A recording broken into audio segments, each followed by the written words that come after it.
அத்தியாயம் 50. எதிர்க்கட்சியில் மாமன். மந்திர தேசத்து மன்னனான சல்லியன் என்பவன் நகுலன், சகாதேவன் ஆகியோரது தாய் மாதிரிக்கு உடன் பிறந்த சகோதரன் ஆவான். உபவிலாய நகரில் பாண்டவர்கள் போருக்கான ஏற்பாடுகளை செய்து வருவதை கேள்வியுற்ற சல்லியன் உடனே தனது பெரும் சேனையை திரட்டி பாண்டவருக்கு துணையாக போர் புரிய தீர்மானித்தான். அவ்வாறு தன் பெரும் படையை திரட்டி கொண்டு உபவிலாய நகரம் நோக்கி செல்லும்போது இளைப்பாற வேண்டிய தன் பெரும் படையை சல்லியன் அங்கங்கே நிறுத்தினான். அவ்வாறு அவன் நிறுத்திய இடத்தில் அவனது பெரும் படை 1.5 யோசனை நீளத்துக்கு பரவி நின்றதாம். மந்திர தேசத்து மன்னன் சல்லியன் தன்னுடைய பெரும் படையினுடன் பாண்டவர்களும் உதவும் பொருட்டு போய்க் கொண்டிருப்பதை ஒற்றர் வாயிலாக துரியோதனன் அறிந்தான். எப்படியாவது சல்லியனை தடுத்து தன் பக்கம் சேருமாறு செய்ய வேண்டும் என்று துரியோதனன் எண்ணினான். உடனே தன் அமைச்சர்களை அழைத்து சல்லியனுக்கும் அவனது பெரும் படைக்கும் அனைத்து சௌகரியங்களையும் உதவிகளையும் செய்து தருமாறு உத்தரவிட்டான். அவனது உத்தரவுப்படி அழகாக அலங்கரிக்கப்பட்ட பல மண்டபங்கள் வழியில் அங்கங்கே கட்டப்பட்டன. அவ்விடங்களில் சல்லியனுக்கும் அவனது பெரும் படைக்கும் பலவித உபாசாரங்கள் செய்து தரப்பட்டன. தின்பண்டங்களும் பலவிதமான பானங்களும் தாராளமாக பரிமாறப்பட்டன.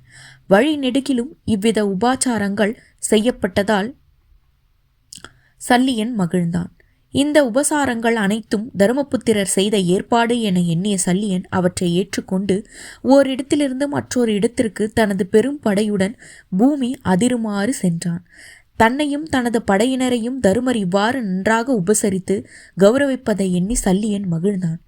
2 நாட்களாக தங்களை உபசரித்த பணியாட்களை அழைத்த சல்லியன் அவர்களிடம் அன்போடும் கவனத்துடனும் என்னையும் எனது படையினரையும் உபசரித்து உங்களுக்கு நான் தக்க பரிசு அளிக்க விரும்புகிறேன்.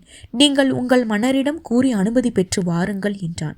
பணியாட்களும் துரியோதனனிடம் சென்று சல்லியன் விருப்பத்தை கூறினர்.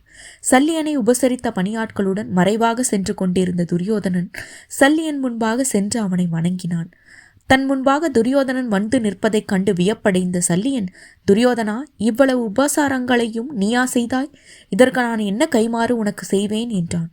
தான் பாண்டவர்களுக்கு துணையாக கௌரவர்களை எதிர்த்து போரிட சென்று கொண்டிருந்த போது அது தெரிந்தும் தன்னை துரியோதனன் பெருந்தன்மையோடும் சத்திரிய முறைப்படியும் உபசரித்துள்ளான் என்று சல்லியன் மனம் மகிழ்ந்தான்.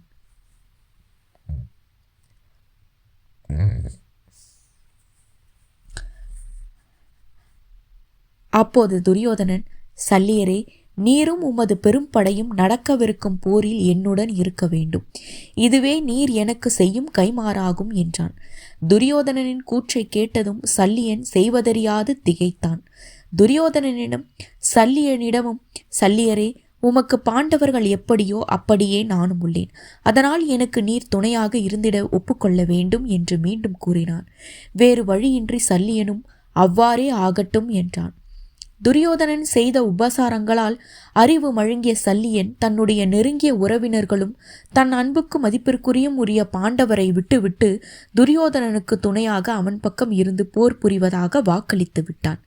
சல்லியன் துரியோதனனை பார்த்து, துரியோதனா, நீ என்னை நம்பலாம். நான் உனக்கு வாக்களித்து விட்டேன். ஆனாலும் நான் தருமரை பாராமல் திரும்புவது முறையல்ல. அதனால் நான் அவரை பார்த்துவிட்டு திரும்புகிறேன் என்றான். அது கேட்ட துரியோதனன், பார்த்துவிட்டு உடனே திரும்பி வாரும் சல்லியரே, என்னிடம் நீர் அளித்த வாக்கினை மறந்துவிட வேண்டாம் என்றான். அப்படியே செய்கிறேன். நீ உன் நகரத்துக்கு போ. நான் உனக்கு மோசம் செய்ய மாட்டேன் என்று துரியோதனனிடம் கூறிய சல்லியன் தருமரும் பிறரும் இருந்த உப்பவிலாய நகருக்குள் சென்றான்.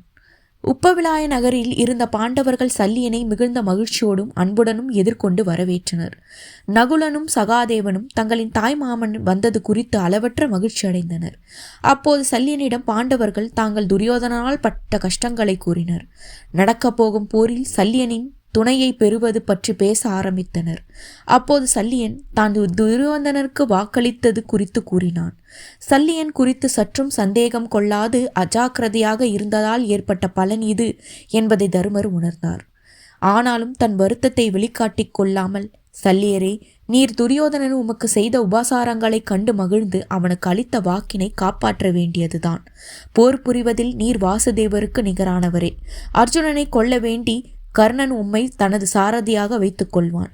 அர்ஜுனனின் மரணத்திற்கு நீரே காரணமாக போகிறீரா? அல்லது அர்ஜுனனை காப்பாற்றுவீரா? இதனை நான் கேட்கக்கூடாதுதான், இருப்பினும் தங்களை நான் வேண்டிக் கொள்கிறேன் என்றார் தருமர். தருமபுத்திரனே, நான் துரியோதனால் வஞ்சிக்கப்பட்டு அவனுக்கு வாக்கு தந்துவிட்டேன். அவன் பக்கம் இருந்து உங்களுக்கு எதிராக போர் புரிவேன். ஆனாலும் அர்ஜுனனை கர்ணன் எதிர்க்க செல்லும்போது அவனை அவன் சாரதியாக கொண்டால் கர்ணனுடைய தேஜஸும் என்னால் பங்கப்பட்டு அர்ஜுனன் காப்பாற்றப்படுவான். பயம் கொள்ள வேண்டாம். இந்த போரால் திரௌபதியும் நீங்களும் அடைந்த துயரங்கள் முடிந்திடும். இனி உங்களுக்கு மங்களமே உண்டாகும். விதியின் போக்கை எவராலும் தடுக்க முடியாது. நான் செய்தே தவறை நீங்கள் ஐவரும் பொறுத்து கொள்ள வேண்டும் என்றான். அடுத்த அத்தியாயத்தை அடுத்த பதிவில் பார்க்கலாம். நன்றி.